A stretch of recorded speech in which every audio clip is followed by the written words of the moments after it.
বাংলাদেশে ৫ বছরের নিচের শিশুদের শতকরা ৫০ ভাগেরও বেশি রক্ত স্বল্পতায় ভুগছে।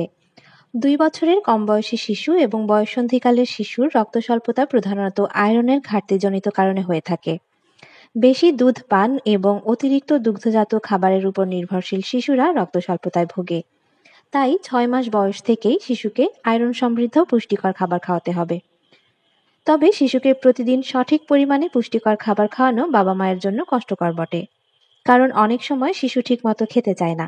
বিশেষ করে ১ বছর বয়স হয়ে গেলে শিশু অনেক দুরন্ত হয়ে যায় এবং খাবারের চেয়ে খেলাধুলায় বেশি মনোযোগী হয়। ফলে শিশুর পুষ্টির ঘাটতি দেখা দিতে পারে।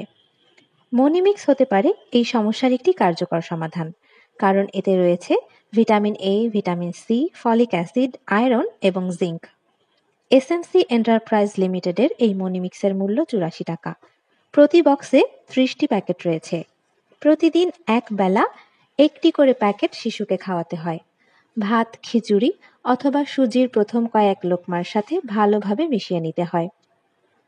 টানা ২ মাস প্রতিদিন একটি করে প্যাকেট খাওয়ানোর পর ৪ মাস বিরতি দিয়ে এরপর আবারও মনিমিক্স শুরু করা যায়। ৬ মাস থেকে ৫ বছর বয়স পর্যন্ত আপনার শিশুকে মনিমিক্স খাওয়াতে পারবেন।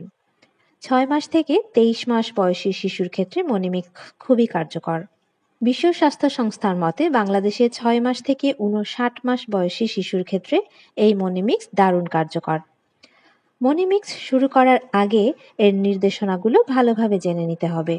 যেমন তরল খাবারের সাথে মনিমিক্স খাওয়ানো যাবে না। খাবারের সাথে মনিমিক্স মেশানোর ৩০ মিনিটের মধ্যেই খাবারটি খাইয়ে দিতে হবে। মনিমিক্স শুরু করার প্রথম কয়েকদিন শিশুর পায়খানা শক্ত অথবা নরম হতে পারে, যা পরবর্তীতে স্বাভাবিক হয়ে যাবে। প্রিয় দর্শক, এই ছিল আজকের ভিডিওটি ভালো লাগলে সাবস্ক্রাইব করতে ভুলবেন না।